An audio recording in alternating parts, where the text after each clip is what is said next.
네, 안녕하세요. 지난 8월 말부터였죠. KT 또 KT망 쓰는 알뜰폰 이용자들 사이에서 나도 모르게 소액 결제가 됐다 이런 얘기가 돌면서 다들 좀 불안하셨을 텐데요. 네, 맞습니다. 그래서 오늘은 여러분께서 직접 보내주신 여러 자료들을 좀 모아서요.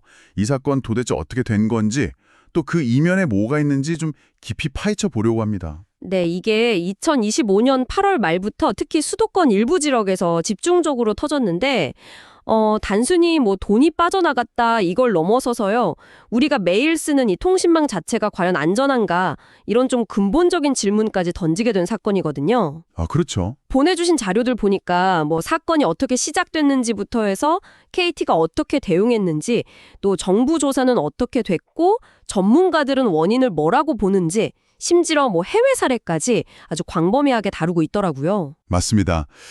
그래서 오늘 저희 목표는요. 그냥 시간 순서대로 쭉 흐르는 게 아니라 진짜로 무슨 일이 있었던 건지, 도대체 왜 이런 일이 벌어졌는지, 그리고 이게 우리한테 시사하는 바가 뭔지 이걸 좀 명확하게 같이 이해해보는 겁니다. 네, 좋습니다. 자, 그럼 바로 시작해보죠. 처음 이 사건 딱 터졌을 때 상황이 좀 되게 혼란스러웠던 것 같아요. 그죠? 네, 그랬죠. 8월 말에 서울 금천구 가산동, 또 경기 광명시 소화동, 하안동 이런 특정 지역 KT 사용자들이 갑자기 피해를 봤다는 얘기가 막 나오기 시작했어요. 네. 피해자들 얘기 들어보면 주로 새벽 시간대에 갑자기 카카오톡 로그아웃이 됐다거나 아니면 가입한 적도 없는 무슨 상품권 사이트에서 결제 완료 문자가 날아왔다거나 좀 이상한 경험들을 하신 거죠. 새벽이요? 네, 그래서 초기 피해액만 해도 몇백만 원, 몇천만 원 이렇게 됐었고요. 와. 근데 이게 보통 우리가 아는 스미싱 문자 눌렀다거나 아니면 이상한 앱 깔아서 해킹당했다거나 이런 거랑 좀 달랐다면서요? 네, 그게 아주 중요한 포인트입니다. 잘못한 게 없는데 당했다는 거잖아요. 정확해요. 경찰이 초기 조사했을 때도 피해자들이 악성 링크를 눌렀다거나 의심스러운 앱을 깔았다거나 이런 정황이 발견이 안 됐어요. 그러면 뭐지? 그래서 본인 인증 앱인 패스나 카카오톡 계정이 털린 거 아니냐 이런 추측도 있었는데 그것도 확실한 증거는 없었고요. 네.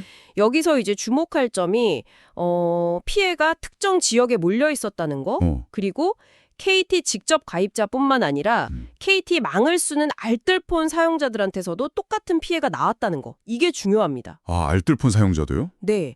이건 개개인이 뭘 잘못해서 생긴 문제라기보다는 뭔가 다른 좀 더 구조적인 원인이 있을 수 있겠다 이런 신호였던 거죠. 그렇군요. 그런 상황에서 KT는 처음에 어떻게 대응했나요? 자료 보니까 약간 논란의 소지가 좀 있었던 것 같은데. 네. KT가 8월 말에는 아직 원인 파악 중이다. 해킹 정황은 확인 안 됐다. 이런 입장이었거든요. 네. 근데 경찰 쪽 주장은 좀 달랐어요. 경찰은 9월 1일에 이미 KT 본사, 지점 여러 군데에다가 이거 지금 연쇄적으로 피해가 발생하고 있다. 이렇게 알렸다고 하거든요. 미리 알렸는데도. 그렇죠. 근데 그때 KT 쪽 반응이 KT는 뚫릴 수 없다. 해킹당할 리 없다. 그런 사건은 불가능하다. 약간 이런 식이었다고 경찰 관계자가 전하기도 했어요.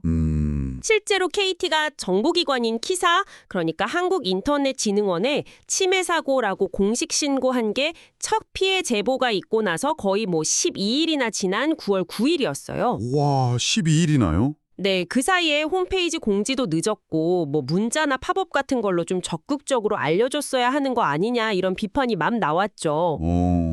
늑장 대응 논란이 안 나올 수가 없었겠네요, 그러면. 그러다가 이제 결정적으로 유령 기지국 계기가 나오기 시작했죠. 이게 뭔가 실체에 다가가는 되게 중요한 단서가 된 것 같은데요. 맞습니다. 9월 9일에 MBC에서 단독 보도를 했는데 KT가 자체 조사를 해보니까 유령 기지국이 원인인 것 같다 이렇게 결론을 내렸다는 거예요. 유령 기지국이요? 네.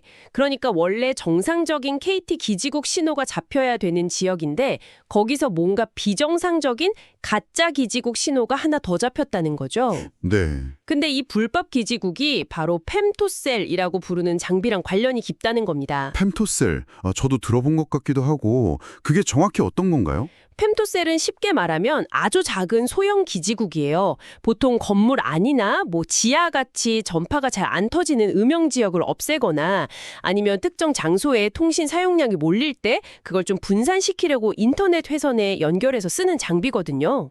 인터넷 공유기 같은 건가요? 비슷하다고 볼 수도 있죠. KT는 이걸 기가아또라는 브랜드 이름으로 해서 가정이나 사무실은 물론이고 군부대나 심지어 남극기지 같은 데도 설치 설치해서 써왔어요. 꽤 오래전부터요. 근데 그 펨토셀이 통신을 도와주는 장비인데 어떻게 범죄에 쓰일 수가 있었던 걸까요? 이제 여기서부터가 이 사건의 진짜 핵심인 거죠. 네. 전문가들은 이제 뭘 의심하냐면 해커가 이 펨토셀 장비를 불법적으로 개조를 한 거예요. 그리고 이걸 뭐 촬영 같은 데 싣고 다니면서 특정 지역, 아까 말한 금천구나 광명시 같은 데를 돌아다닌 거죠. 아, 이동하면서요? 네. 그러면서 그 주변에 있는 KT 사용자들 스마트폰 통신 신호를 중간에서 가로챘을 가능성, 이걸 가장 유력하게 보고 있어요. 신호를 가로챈다? 네. 그게 어떻게 가능하죠? 스마트폰은 기본적으로 주변 기지국 중에서 신호가 가장 센 쪽에 자동으로 붙으려고 하거든요. 아, 그렇죠. 해커가 정상 KT 기지국보다 훨씬 더 센 신호를 내뿜는 가짜 펜토셀 기지국을 딱 설치해 놓으면 사용자들 폰이 자기도 모르게 그 가짜 기지국에 접속하게 되는 거죠. 그럼 그 순간부터 통신 내용이 해커한테 넘어갈 수 있다는 거예요. 와, 그 약간 공공 와이파이 중에 가짜 만들어서 정보 빼가는 거랑 비슷한 원리네요. 근데 와이파이가 아니라 LTE나 5G 같은 통신망 자체를 그렇게 했다는 거잖아요. 그렇죠. LTE망에서 주로 발생한 걸로 보입니다. 자료에 따르면 5G나 3G 가입자는 피해가 없었다고 하니까요. 이야, 통신 신호 자체를 가로쳤다면 그럼 뭐 개인정보 유출 같은 것도 엄청 심각했을 것 같은데요? 네, 바로 그 부분을 KT가 9월 11일에 공식적으로 인정했습니다. 이 불법 펨토셀을 통해서 이용자 약 5,561명의 IMSI, 그러니까 국제 모바일 가입자 식별 정보라는 게 유출됐을 가능성이 있다고요. IMSI요? 네. 그건 또 뭐죠? IMSI는 우리가 흔히 아는 휴대폰 기기 고유 번호랑은 좀 달라요. 유심, USIM 카드 안에 저장되어 있는 가입자 정보인데 이게 유출되면 이걸로 복제폰을 만들거나 하는데 악용될 소지가 있거든요. 상당히 민감한 정보죠. 복제폰까지요? 네, 가능성이 있다는 겁니다. 그래서 KT가 부랴부랴 유출 의심되는 사람들 전원한테 유심 무료로 바꿔주고 뭐 피싱, 해킹, 보상, 보험 같은 보호 서비스도 제공하겠다 이렇게 발표한 거죠. 와, 통신 신호 자체는 낚아채서 정보 빼내고 그걸로 또 소액 결제까지 했다. 야, 이건 진짜 개인이 아무리 조심해도 막기 어려운 공격 방식인데요. 그렇죠. 이번 사건이 진짜 충격적인 이유가 바로 그거예요. 우리가 맨날 뭐 스미싱 문자 조심해라, 이상한 앱 깔지 마라 이렇게 얘기하잖아요. 네네. 근데 이건 그런 거랑 전혀 상관없이 그냥 내가 KT망을 쓰고 있다는 그 사실만으로도 통신망 자체의 어떤 허점을 파고드는 공격에는 그냥 속수무책으로 당할 수 있다는 걸 보여준 거니까요. 어찌 보면 우리가 당연하게 믿고 썼던 통신사에 대한 기본적인 신뢰 자체가 흔들릴 수 있는 문제죠. 결국 그래서 KT 대표가 직접 나와서 사과하고 피해액은 100% 책임지겠다, 보상하겠다 이렇게 약속했죠. 근데 그 과정에서 아까 잠깐 얘기 나왔지만 KT가 약관을 슬쩍 바꿨다는 논란도 있었어요. 시점이 참 묘하던데요. 네, 그것도 참 공교로웠죠. KT가 KSI에 침해 사고 신고했던 게 9월 8일이라고 했잖아요. 네. 근데 바로 그날 KT가 전자서명 인증 업무 준칙이라는 걸 개정했는데 그 내용 중에 배상한계 조항이 있었어요. 원래는 KT는 가입자 또는 인증서를 신뢰하는 이용자에게 발생하는 손해에 대해 그 손해를 배상합니다.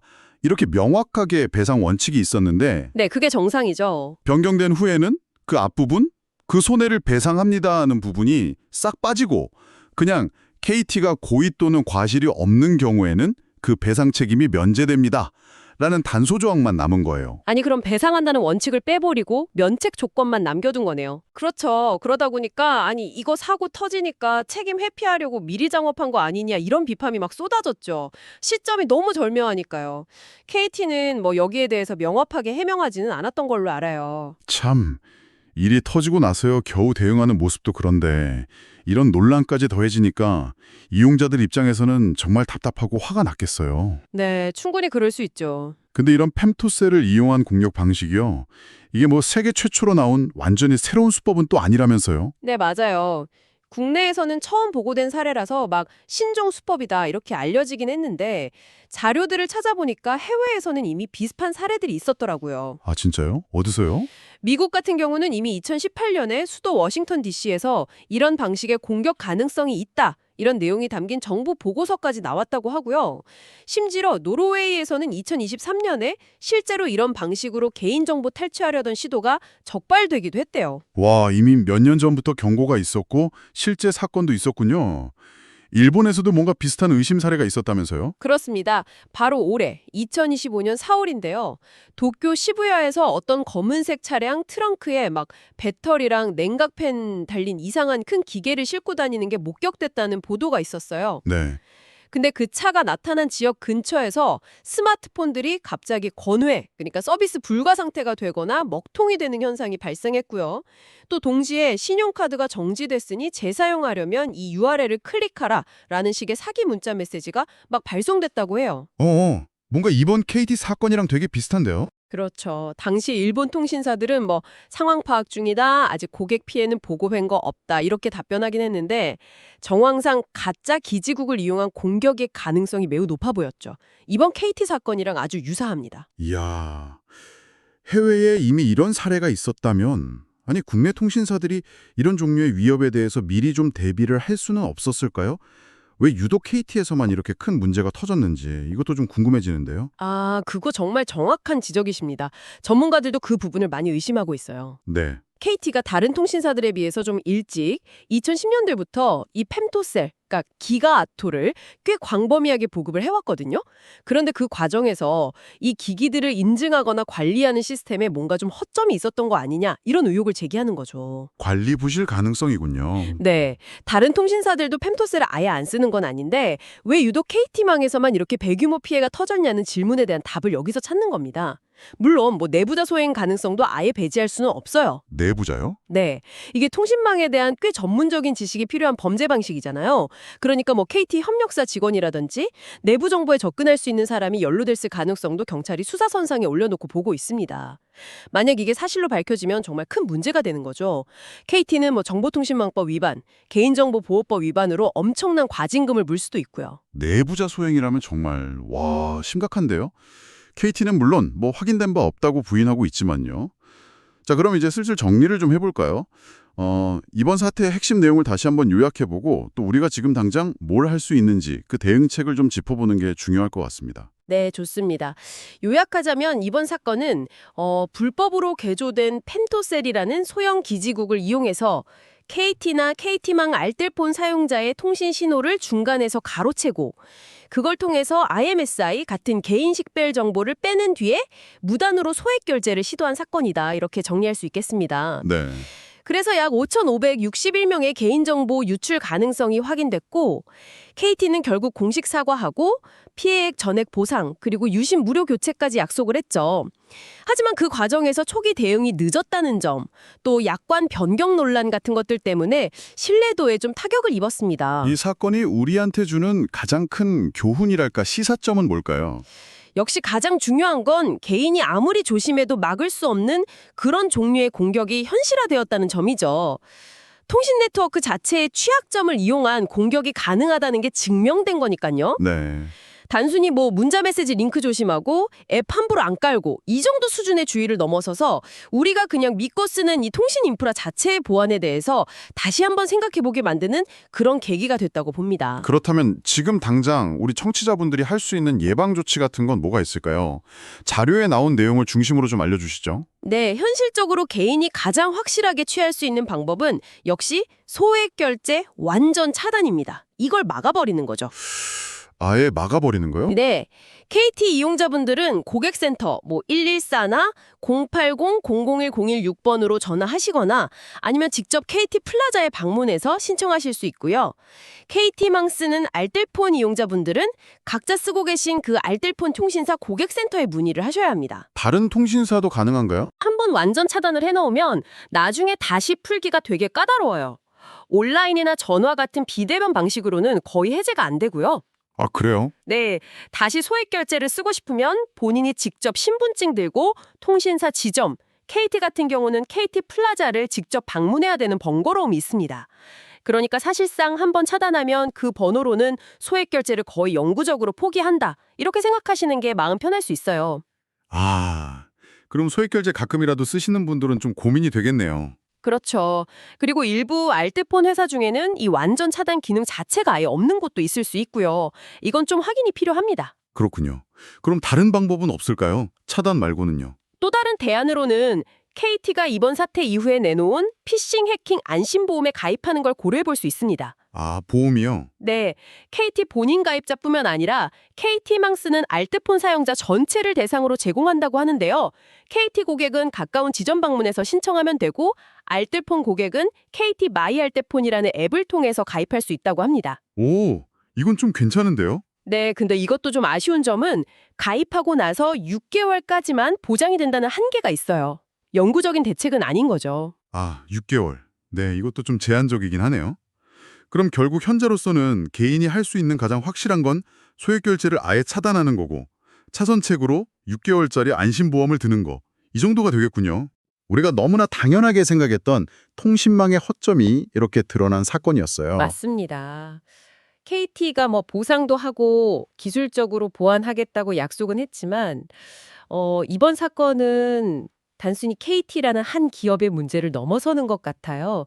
우리 사회 전체의 어떤 디지털 안전망에 대해서 근본적인 질문을 던지고 있다고 생각합니다. 그렇죠.